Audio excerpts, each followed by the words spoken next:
Salam əziz, dəyərli izləyicilər. Əgər maraqlı görüntüləri, real səyahət hissini sevirsinizsə, seçiminiz doğrudur. Videoya keçməzdən əvvəl unutmayın, bəyənmək şərtdir.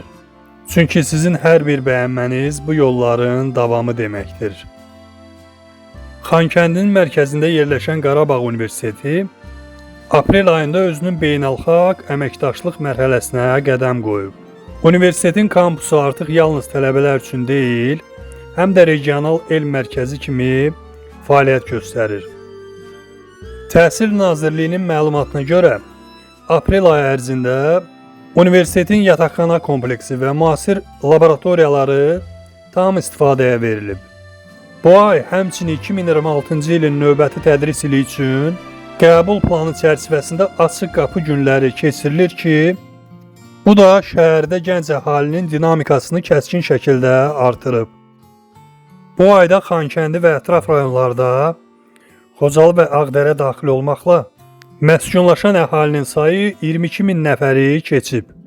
Dövlət Şəhərsalma və Arxitektura Komitəsinin hesabatlarına əsasən, şəhərdəki 60-dan çox mənzilli bina əsaslı təmir olunaraq sakinlərin istifadəsinə verilib. Şəhərin elektrik, su və qaz təminatı sistemi ən son texnologiyalarla yenilənib və ağıllı idarə etmə sisteminə keçid aprel ayında tamamlanıb. Bu ay ərzində şəhərdə yeni xidmət obyektləri, supermarketlər şöbəsi, bank filialları, apteklərin sayı artıb ki, bu da şəhərin mülki həyatının tam bərpa olunduğunu sübut edir.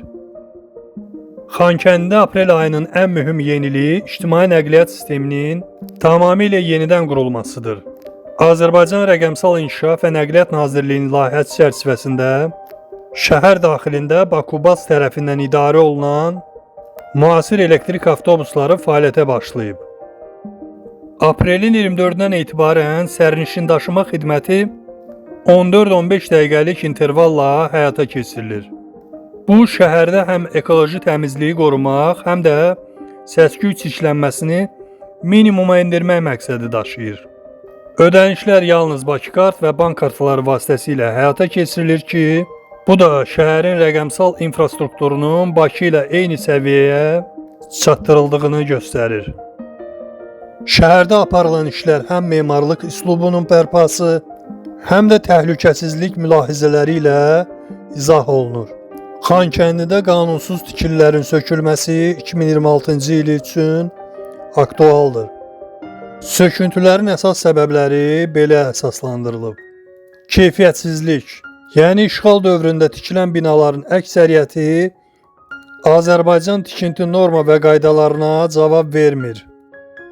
Həmən tikililər Xankəndinin tarixi memarlıq ruhuna ziddir və şəhərin baş planına uyğun gəlmir. Bir çox bina ümumiyyətlə seismik baxımdan dayanıqsızdır. Soltanlı kəndinin yenidən qurulması Azərbaycan və Macarıstan arasındakı dövlətlərarası əməkdaşlığın rəmzinə çevrilib. Kənddə ilk mərhələ üzrə fərdi yaşayış evlərin və sosial binaların karkas işləri yekunlaşıb. Daxili təmir və infrastruktur çəkilişlərinə başlanıb. Layihənin birinci mərhələsində kəndə 1500-dən çox sakinin köçürülməsi planlaşdırılır. Kənddə həm fərdi həyət evləri, həm də 2 mərtəbəli binalar inşa edilir. Soltanlıda müasir sərnişin və yük stansiyası tikiləcək. Stansiya binasının fasad işləri yekunlaşmaq üzrədir. Bu, gələcəkdə kənd sakinlərinin həm də tranzit və logistika sahəsində işlə təmin olunması mümkün olacaq.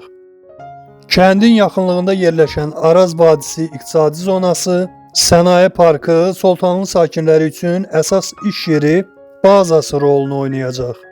Araz çayına yaxınlıq kənddə suvarma imkanlarını genişləndirir.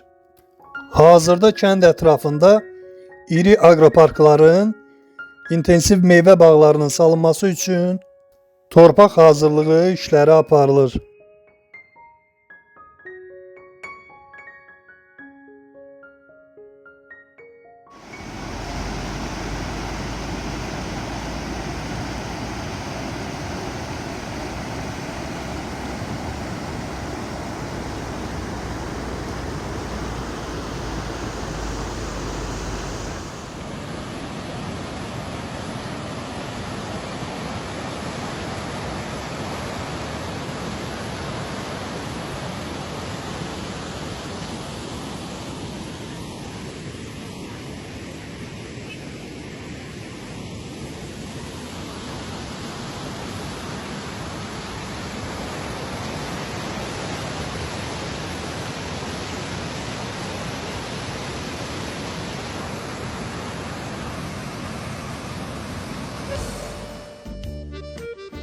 Laçının ürəyi sayılan Həkəri çayı təkcə gözəlliyi ilə yox, strateji əhəmiyyəti ilə də seçilir.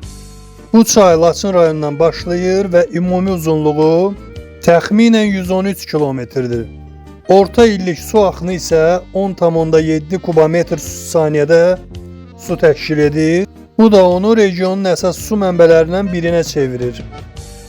Ən maraqlı faktlardan biri odur ki, Qarabağ və Şərqi Zəngəzur ərazilərində ölkənin su ehtiyatlarının təxminən 20%-i məhz bu bölgədə toplanır. Hazırda isə Həkəri çayı ətrafında çox böyük layihələr həyata keçirilir. Burada nəhəng su anbarının tikintisi planlaşdırılır və bu anbar vasitəsilə milyonlarla insanı içməli su ilə təmin etmək nəzərdə tutulur.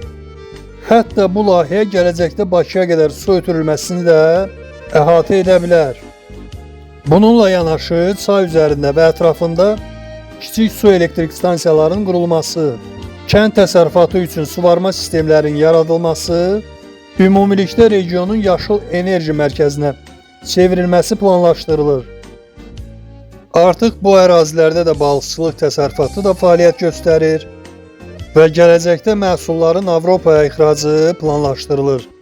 Bu isə Həkərinin yalnız təbii deyil, həm də iqtisadi potensialını da göstərmiş olur.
Bakıdan, Sumqayıtdan və ölkənin müxtəlif nöqtələrindən yola çıxan yük maşınları bu dəfə əşya daşımaqla yanaşı 30 illik həsrəti və bir ömürlük xatirələri mənzilinə çatdırır. Hər açılan qapı, hər boşaldan yük maşını Ağdamın boş qalmış küçələrinə səs, naxış və həyat bəxş edir. Sakinlər illərdir qoruduqları ən əziz əşyalarını indi yeni, müasir və işıqlı mənzillərinə yerləşdirirlər. Ağdama ayaq basan yaşlı nəsil nümayəndələrinin çöhrəsində həm kədər, həm də sonsuz hüzur var. Onlar illər əvvəl tərk etdikləri xarabalıqların yerində ucalan bu modern binalarını gördükdə yuxu kimidir ifadəsini tez-tez işlədirlər. Ağdamın yeni salınmış parklarında, oyun meydançalarında qaçışan uşaqlar bu şəhərin gələcəyinin təminatıdır. Onlar üçün bura evinə qovuşmaq deməkdir. Qonşuların bir-birinə xoş gəldiniz deməsi, illər sonra eyni həyətdə çay süfrəsinin arxasında əyləşmələri köçün ən duyğulu məqamıdır. Şəhərin birinci yaşayış məhəlləsində artıq yüzlərlə ailə öz mənzillərinə qovuşub. Ümumilikdə Ağdam şəhərinə 495 ailə, 1802 nəfər olmaqla, Kəngərli kəndinə 269 ailə, 1129 nəfər, Sarıcalıya 185 ailə, 771 nəfər olmaqla, Xıdırlıya isə 623 ailə olmaqla 2471 nəfər artıq köçüb.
Ağdamda yeni stadionun inşası artıq aktiv fazaya qədəm qoyub. 2026-cı ilin yanvar ayından Gənclər və İdman Nazirliyi tərəfindən tikinti müqaviləsi imzalandıqdan sonra şəhərdə bünövrə və qazıntı işləri sürətlə davam edir. Stadionun inşası beynəlxalq standartlara tam uyğun şəkildə həyata keçirilir. Arena 11.700 nəfərlik tamaşaçı tutumuna malik olacaq. Stadion UEFA'nın 4-cü kateqoriya tələblərinə uyğun inşa edilir. Bu, orada beynəlxalq oyunların və Avrokubok maçlarının keçirilməsinə imkan verəcək. Meydança yüksək keyfiyyətli təbii ot örtüyü ilə təchiz olunacaq. Layihə yalnız stadiondan ibarət deyil. Bura həm də futbol məktəbi və Qarabağ Futbol Klubu üçün köməkçi idman obyektləri daxildir. Dövlət proqramında stadionun geniş miqyaslı tikinti işlərinin tam yekunlaşması və kompleksin bütün detalları ilə hazır olması 2028-ci ilə planlaşdırılır. Hazırda görülən işlər layihənin birinci mərhələsini, əsas strukturunun qurulmasını əhatə edir. Bu stadion Qarabağ klubunun öz doğma yurduna qayıtmasının ən böyük simvoludur. 1993-cü ildə dağıdılan köhnə imarətin yerində ucalan bu yeni arena Ağdamın idman mərkəzi kimi dirçəlişində əsas rol oynayacaq. Aprel ayındakı görüntülər göstərir ki, artıq stadionun karkas hissələri formalaşmağa başlayıb və şəhərin ümumi mənzərəsində idman kompleksinin yeri aydın görünür. Sizcə Qarabağın ilk oyununu bu yeni stadionda izləmək şəhərin sosial həyatına necə təsir edəcək? Xankəndidən Ağdama, Cəbrayıldan bütün Qarabağa uzanan bu intibah hekayəsinin bir parçası olduğunuz üçün təşəkkür edirəm. Gördüyünüz bu kadrlar hər bir kərpicin qoyuluşu və hər bir ailənin yurduna qayıdışı xalqımızın ortaq zəfərinin vizual salnaməsidir. Qarabağın yenidən doğuşunu addım-addım izləmək, ən son və dəqiq məlumatlardan xəbərdar olmaq üçün kanala abunə olmanız kifayətdir. Şərhlər bölməsində fikirlərinizi qeyd edin. Sizin fikirləriniz bizim üçün də hər zaman önəmlidir. Növbəti videolarda yeni quruculuq xəbərlərində görüşmək ümidi ilə. Torpağımızın ətri, yurdumuzun işığı üzərinizdən əski olmasın. Sağlıqla qalın.